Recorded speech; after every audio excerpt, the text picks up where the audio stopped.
Good morning. Thank you very much, Lawrence. Morning, all. Hopefully I can get through this in 10 minutes.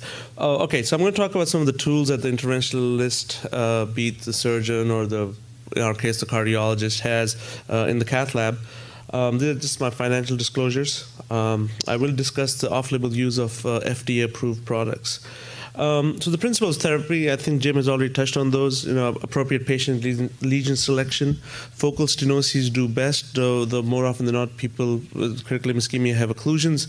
Success is measured by relief of rest pain, healing of ulcers, and prevention of amputation or limitation of amputation. And we're not looking for long-term patency necessarily in CLI. What we're looking for is healing. And sometimes the vessel can reach stenose, but the patient stays or keeps their limb.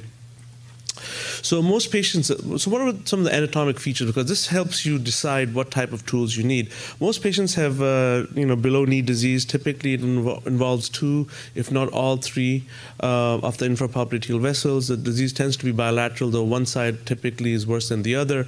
It also is multi-level disease, so you, in one setting, may have to treat the iliac, the SFA, and below knee. But what's reassuring is, and I think we're more optimistic than some of our surgical colleagues that more often than not, you can do something for the patient and improve inflow as well as outflow. All right, so these are the essentials, and as you start building your CLI program, you want to make sure that you have at least one or two key items in each category that's listed here. So you want the right type of sheets, the other tools for arterial access like the micropuncture kits for pedal access, wires, obviously, crossing and reentry devices, balloons, stents, and then some of the adjunctive therapies that we'll talk about, and then some miscellaneous items, for example, like the Doppler that I think you should have in your lab. All right, so I'm not going to talk about different sheath types. What I do want to talk about is sheath sizes. What sizes do you need? Well, typically you need all sizes between 4 and 7 French. 4 French is best suited for pedal or popliteal access, especially if you're going retrograde. We use a micropuncture kit to assist with that. 5 French sheaths are suitable for antegrade, femoral, and popliteal access, especially in patients who have smaller vessels. The most common use sheath, obviously, is the 6 French.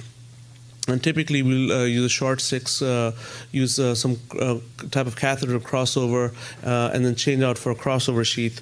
So you can actually get them in sort of a medium range, 25 to 65, which is great for crossing over. And then you have the really long 6 French sheath. So sometimes you actually don't have access down at the groin, then you have to use brachial access, and that's when you can use, for example, the shuttle sheath or long 90 centimeter sheath. And sometimes, if you know upfront that you're going to use an atherectomy device, some of these devices require a 7 French sheath.